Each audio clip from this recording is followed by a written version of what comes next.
அனைவருக்கும் அன்பான வணக்கம். போதி நர்சரி சார்பா இன்னைக்கு நாம் மணி பிளான்ட்டை பற்றி பார்க்கலாம். மணி பிளான்ட்டை மண்ணுலையும் வச்சு வளர்க்கலாம், தண்ணீரிலும் வச்சு வளர்க்கலாம். ஆனால் தண்ணீரில் வைத்து வளர்ப்பதை விட மண்ணில் வைத்து வளர்த்தால் தான் மணி பிளான்ட்டு நன்கு அடர்த்தியாக வேகமாக வளரும். லுனாரியா அல்லது ஹானஸ்டி பிளான்ட் என்று அழைக்கப்படும் மணி பிளான்ட் முதலில் ஐரோப்பாவின் மத்திய மற்றும் தெற்கு பகுதிகளை பூர்வீகமாக கொண்டது. இந்த மணி பிளான்ட்டோட பராமரிப்பு மற்றும் எப்படி ப்ரொபகேஷன் பண்ணலாம்னு பார்க்கலாம். மணி பிளான்ட்டை தொட்டியில் வைத்தும் வளர்க்கலாம், மண் தரையிலும் வைத்து வளர்க்கலாம். இந்த செடிக்கு மண்கலவை எப்படி தயாரிக்கணும் அப்படின்னு பார்த்தீங்கன்னா, செம்மண், மணல், ஆர்கானிக் கலந்து வைக்கலாம். கோகோ பிட்லையும் வச்சு வளர்க்கலாம். ஆனால் கோகோ பிட்டில் வச்சு வளர்ப்பதை விட செம்மண், மணல், ஆர்கானிக்கில் வச்சு வளர்த்தா நல்ல க்ரோத் இருக்கும். மணி பிளான்ட்டுக்கு தண்ணீர் எப்படி கொடுக்கணும்னா, மண்ணின் ஈரம் காய்ந்த பிறகு தண்ணீர் விட வேண்டும். அதிக தண்ணீர் ஊற்றினால் தண்டு அழுகி போக வாய்ப்புள்ளது. இந்த செடிக்கு சூரிய ஒளி முழு நேரம் தேவையில்லை. அதாவது மணி பிளான்ட்டு அவுட்டோர் பிளான்ட் இல்லை, அது ஒரு இன்டோர் பிளான்ட்டு. மணி பிளான்ட்டுக்கு சூரிய ஒளி சிறிது நேரம் இருந்தால் போதும். சூரிய ஒளியே படாதபடியும் வைக்க வேண்டாம். அவ்வாறு வைத்தால் மணி பிளான்ட்டோட வளர்ச்சி குறைவாக இருக்கும்.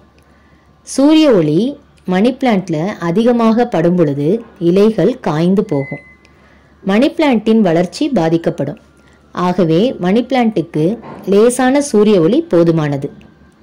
மணி பிளான்ட்டுக்கு மாதம் ஒரு முறை NPK உரம் கொடுக்கலாம். மணி பிளான்ட்டில் நிறைய வகைகள் உள்ளன.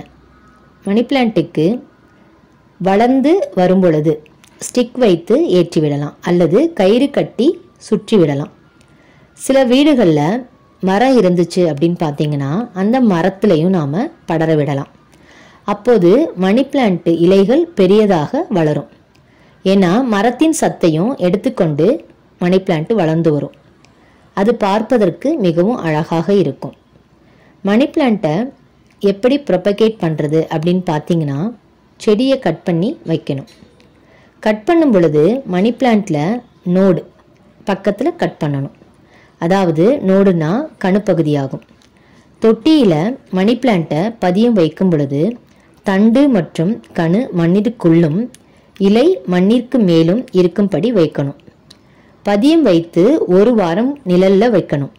பிறகு நாம் அந்த மணி பிளான்ட்டை சிறிதளவு சூரிய ஒளி படும்படி நாம் வைக்கலாம். மணி பிளான்ட்டை எல்லா இடங்களையும் வைத்து வளர்க்கிறார்கள். இந்த பிளான்ட் நமக்கு அதிர்ஷ்டத்தை தரக்கூடியது, ஆக்சிஜன் தரக்கூடிய பிளான்ட் ஆகும். இந்த மணி பிளான்ட் பற்றி நீங்கள் ஏதேனும் தெரிஞ்சுக்கணும்னா கமெண்ட் பாக்ஸில் கேளுங்க, அதற்கான பதிலை சொல்கிறோம். இப்போ தான் இந்த சேனலை முதல்ல பார்க்குறீங்கன்னா லைக் பண்ணுங்கள், ஷேர் பண்ணுங்கள், சப்ஸ்கிரைப் பண்ணுங்கள் மற்றும் கமெண்ட் பண்ணுங்கள். நன்றி, வணக்கம்.